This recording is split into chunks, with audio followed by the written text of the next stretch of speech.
सर्वप्रथम सर्वांना श्री स्वामी समर्थ. स्वामी महाराजांच्या कृपेने तुमच्या सर्व चांगल्या इच्छा पूर्ण होत ही स्वामींचरणी प्रार्थना करते आणि आजच्या व्हिडिओला सुरुवात करते. उद्या 5 फेब्रुवारी 2026 गुरुवार दिवशी माघ महिन्यातील संकष्ट चतुर्थी आलेली आहे. महिन्यातून 2 चतुर्थी येतात. एक कृष्ण पक्षातील संकष्ट चतुर्थी आणि एक शुक्ल पक्षातील विनायक चतुर्थी. बरेचसे लोक या दोन्ही चतुर्थीचं व्रत करतात, उपवास करतात. उपवास जमत असेल तर जरूर करा. तुम्ही दर संकष्ट चतुर्थीचं व्रत करतात तर जरूर उपवास करा. काही लोक अंगारकीचा उपवास पकडतात. जी अंगारकी येते तेव्हा सुद्धा आपण संकष्ट चतुर्थीचं व्रत पकडू शकतो. तर संकष्ट चतुर्थीला लवकर उठायचं आहे. गुरुवार आलेला आहे, खूप शुभ दिवस आहे. काही शुभ कामांची तुम्हाला सुरुवात करायची असेल, बोलणी करायची असेल, संपूर्ण दिवस शुभ आहे. काही लग्नाविषयी बोलणी करायची असेल तर हा दिवस अतिशय शुभ आहे. संपूर्ण दिवस शुभ आहे. तर सकाळी लवकर उठायचं आहे. थोडीशी चिमूटभर हळद टाका आंघोळीच्या पाण्यात. 4-5 दुर्वा टाकल्या तुम्ही असतील तर दुर्वा टाकून आंघोळ करायची आहे. लहान मुलांपासून मोठ्या व्यक्तींपर्यंत हा दुर्वांचा उपाय तुम्ही करू शकता. जे काही शारीरिक मानसिक त्रास असतील, कारण कोणी तुम्हाला शत्रू त्रास देत असेल तर दुर्वा आणि चिमूटभर हळद टाकून आंघोळ करायची आहे. चांगलेच अनुभव येतील तुम्हाला. सकाळी आंघोळीनंतर गणपती बाप्पांची मूर्ती असतेच प्रत्येकाच्या घरात. असं घर कुठं नाही की ज्या देवघरात गणपती बाप्पांची मूर्ती नाही. छान अशी ताम्हणात गणपती बाप्पांची मूर्ती घ्यायची आहे. आधी स्वच्छ पाण्याने, नंतर दुधाने, गाईचं दूध पुडीचं येत असेल तरी पण तापवण्याच्या आधी कच्चं दूध काढून घ्यायचं आहे.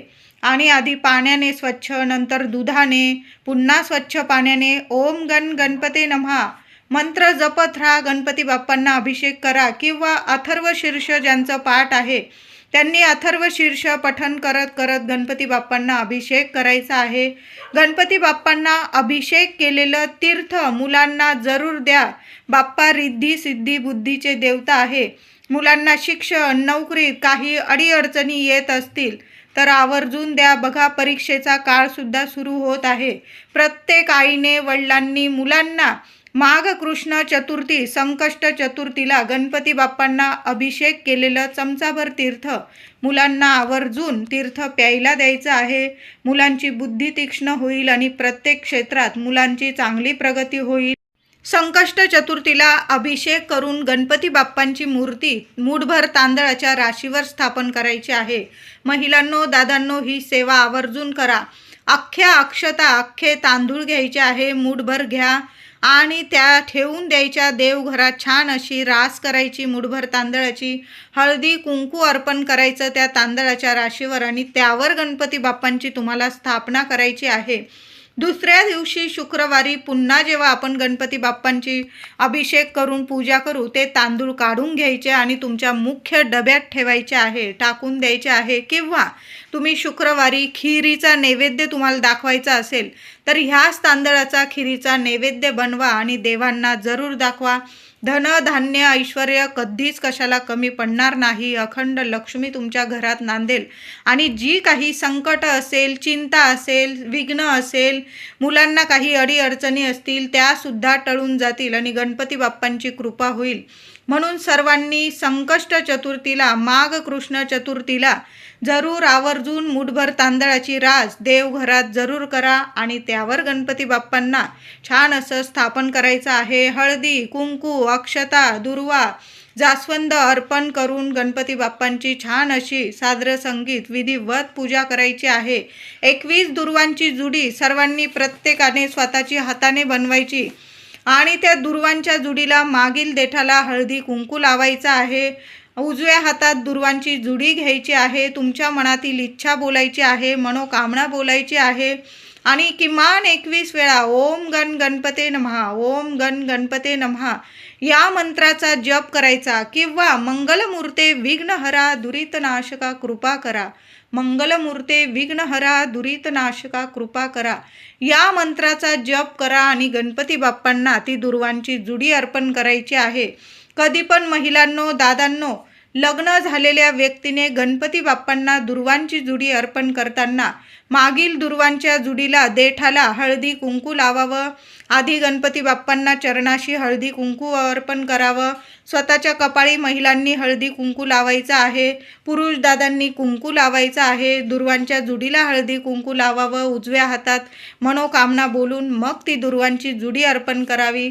खूप फलप्राप्ती होते. ज्या इच्छा आहे ना गणपती बाप्पा जरूर पूर्ण करतात. क्षणात आपली मनोकामना पूर्ण होत असते. संकष्ट चतुर्थीला गणपती बाप्पांना एक का होईना लाल जास्वंद जरूर अर्पण करायचं आहे. प्रत्येकाने एक जास्वंद जरूर अर्पण करा. त्याचबरोबर दोन्ही वेळेला गणपती बाप्पांना नैवेद्य दाखवायचा आहे. तुम्ही संध्याकाळी मोदक बनवणार असाल महिलांनो, तर संध्याकाळी गूळ खोबऱ्याचा नैवेद्य जरूर दाखवा. आणि नंतर संध्याकाळी त्याच गूळ खोबऱ्याचे तुम्ही नैवेद्यात मोदक बनवले तरीही चालेल, किंवा तो गूळ खोबऱ्याचा नैवेद्य लहान लेकरांमध्ये वाटला तुम्ही, अतिशय उत्तम, चांगले परिणाम अनुभव येतात. गूळ खोबरं गणपती बाप्पांना खूप प्रसन्न करत असतं. या दिवशी संकष्ट चतुर्थीच्या दिवशी 5 फेब्रुवारी गुरुवारी संकष्ट चतुर्थीच्या दिवशी सकाळीच आपल्याला एक शमीच्या झाडाचं पान घेऊन यायचं आहे. तुमच्या घराजवळ शमीचं झाड असेल तर आवर्जून थोडी शमीची पानं घेऊन यायची आहे. तुम्हाला जर या दिवशी शमीचं झाड लावायचं असेल तर आवर्जून तुमची एखाद्या कुंडीत, छोट्याशा कुंडीत जरी शमीचं झाड लावलं तुम्ही, तुमची खिडकी असेल, गॅलरी असेल, अंगण असेल मोठं, तर शमीचं झाड आवर्जून लावा. बघा, विनाकारण काही ना काही म्हणजे चुका आपल्याकडून होत असतील तर गणपती बाप्पांकडून आपल्याला माफी मिळत असते. आणि काही अडीअडचणींना आपल्याला सामोरं जावं लागत असेल, काही समस्या असतील, विनाकारण समस्या येत असतील तुमच्या आयुष्यात, किंवा मुलांना समस्या असतील, घरात लक्ष्मी टिकत नसेल, बरकत येत नसेल, आरोग्य नीट नाही, तुमच्या मनाप्रमाणे घडून येत नाही, तर मग या दिवशी संकष्ट चतुर्थीला शमीच्या झाडाचं एक का होईना पान बाप्पांच्या चरणाशी तुम्हाला अर्पण करायचं आहे. त्यावर हळदी कुंकू अक्षता अर्पण करा. शमीचं झाडाचं पान एक का होईना जरूर संकष्ट चतुर्थीला अर्पण करा. खूप खूप सुंदर अनुभव येतील तुम्हाला. संकष्ट चतुर्थीला अथर्व शीर्षाची सेवा प्रत्येक घरात ही झालीच पाहिजे. सकाळी करा, संध्याकाळी करा, किमान 11 वेळा अथर्व शीर्ष फलश्रुतीसह आपल्याला पठण करायचं आहे. आपण पठण करा, मुलांकडून सुद्धा पठण करून घ्या. 11 वेळा श्री गणपती स्तोत्र, संकटनाशन गणपती स्तोत्र जरूर पठण करायचं आहे. आता नाही जमलं तुम्हाला, किमान 1 वेळा अथर्व शीर्ष फलश्रुतीसह 1 वेळा तरी पठण जरूर करा. गणपती स्तोत्र पठण करा 1 वेळा. जर असं मोठ्या स्वरात करा. आपल्या वास्तूला सुद्धा अशा शुभ तिथींना आपल्या देवांची सेवा करतो ना, आपल्या वास्तूला सुद्धा ऐकली गेली पाहिजे. वास्तूला सुद्धा कान असतात, म्हणून प्रत्येक सेवा करताना जराशी मोठ्या स्वरात करा. मुलांकडून सुद्धा करून घ्यायचे आहे. छान असं आसन घेऊन बसा. देवघरासमोर तुपाचा दिवा अगरबत्ती लावून घ्यायची. संकष्ट चतुर्थीच्या दिवशी एक अखंड दिवा आपल्या देवघरात महिलांनो जरूर लावून ठेवा. तुपाचा लावा, तेलाचा लावा. त्या दिव्यामध्ये चिमूटभर हळद टाकायची आहे. गुरुवार आलेला आहे, खूप सोन्यासारखे अनुभव यायला लागतील तुम्हाला, म्हणून चिमूटभर हळद टाका आणि एक कापराची वडी टाकायची आहे. आणि मग दिवा प्रज्वलित करा. तुमची इच्छा बोला गणपती बाप्पांना. आणि अखंड दिव्यासमोरच तुम्हाला आसन घेऊन बसायचं आहे आणि अथर्व शीर्ष पठण करायचं आहे.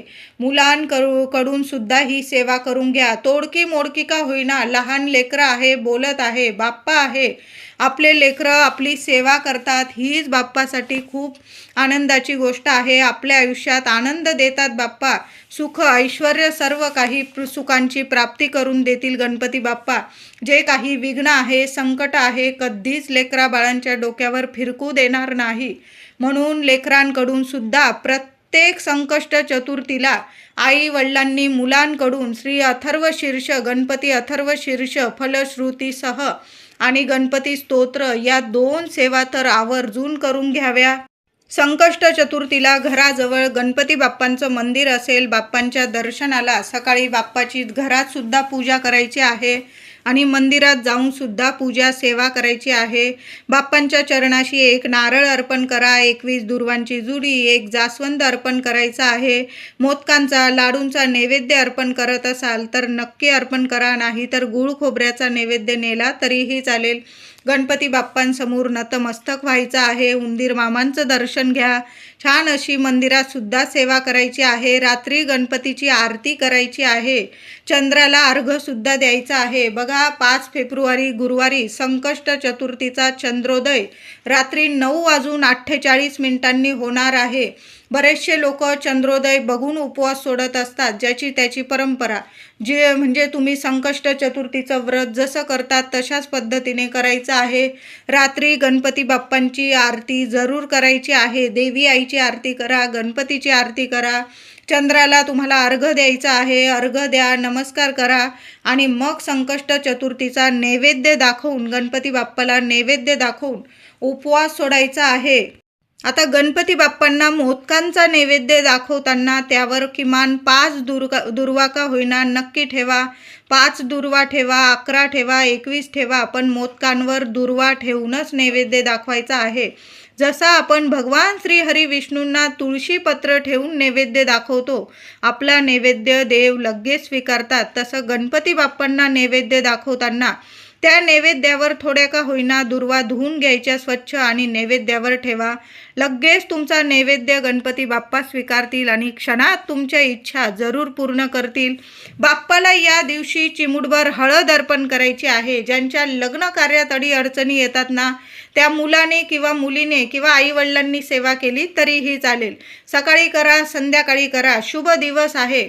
बाप्पाला चिमूटभर हळद, उजव्या हातात चिमटीत हळद घ्यायची आहे. चिमूटभर इच्छा बोलून घ्या. चरणाशी गणपती बाप्पांना हळद अर्पण करायची आहे आणि त्या हळदीवर तुम्हाला 21 दुर्वांची जुडी अर्पण करायची आहे. लवकरात लवकर तुमच्या घरात सर्व चिंता दूर होऊन घरात शुभ मंगल कार्य घडून येणारी ही सेवा आहे. म्हणून बाप्पांना चिमूटभर हळद अर्पण करा आणि त्यावर 21 दुर्वा अर्पण करा. सोन्यासारखे अनुभव येतील तुम्हाला. त्याचबरोबर संकष्ट चतुर्थी गुरुवारी आल्याने आंघोळीनंतर उंबरठ्यावर महिलांनो हळदीचं लेपन जरूर करा आणि उंबरठ्यावर हळदीचं लेपन केल्यानंतर लाल कुंकू, थोडंसं कुंकू ओलं करून घ्यायचं आहे आणि उंबरठ्यावर मध्यभागी तुम्हाला एक स्वस्तिक काढायचं आहे. स्वस्तिकच्या आजूबाजू रेषा जरूर द्या.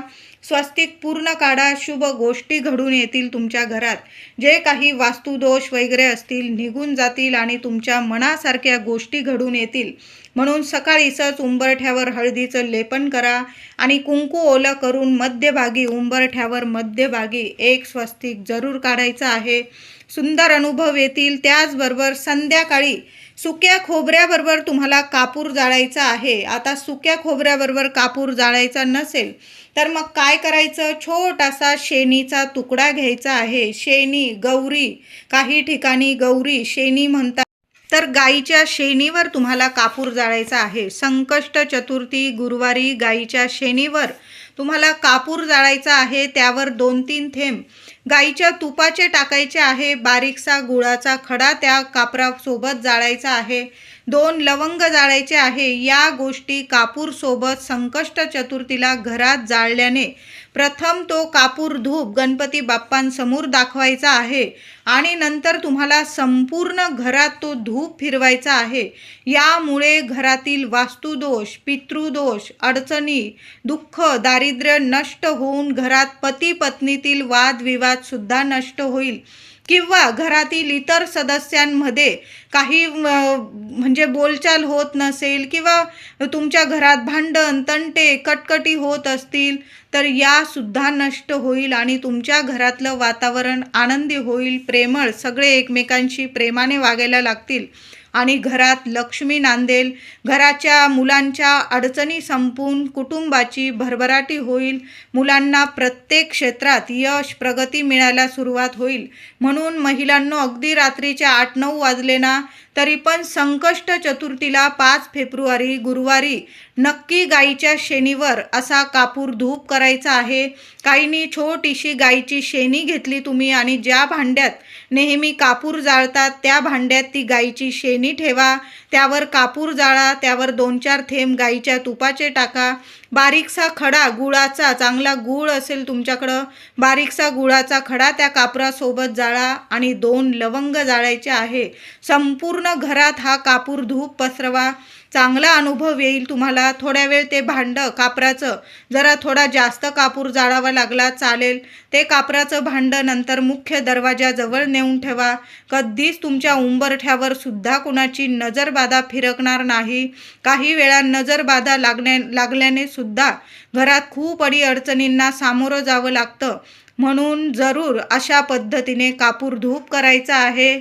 संकष्ट चतुर्थीला गणपती मंदिरात जर महिलांनो एक दिवा लावता आला तुम्हाला तर जरूर लावा. चांगली फुलवात घ्यायची आहे, तुपात भिजवून घ्या. मातीची पंती घेतली तुम्ही चालेल, त्या मातीच्या पंतीत फुलवात ठेवा. थोडं गाईचं तूप टाका आणि गणपती बाप्पांसमोर तुमच्या मुलांविषयी, तुमच्याविषयी जी इच्छा असेल ती बोलून घ्या आणि गणपती बाप्पांसमोर तो दिवा लावायचा आहे. एखाद्या कोपऱ्याला गणपती बाप्पांच्या मंदिरात जर गाईच्या तुपाचा दिवा लावता आला तुम्हाला महिलांनो, दादांनो, तर संकष्ट चतुर्थीला गुरुवारी जरूर असा दिवा लावायचा आहे.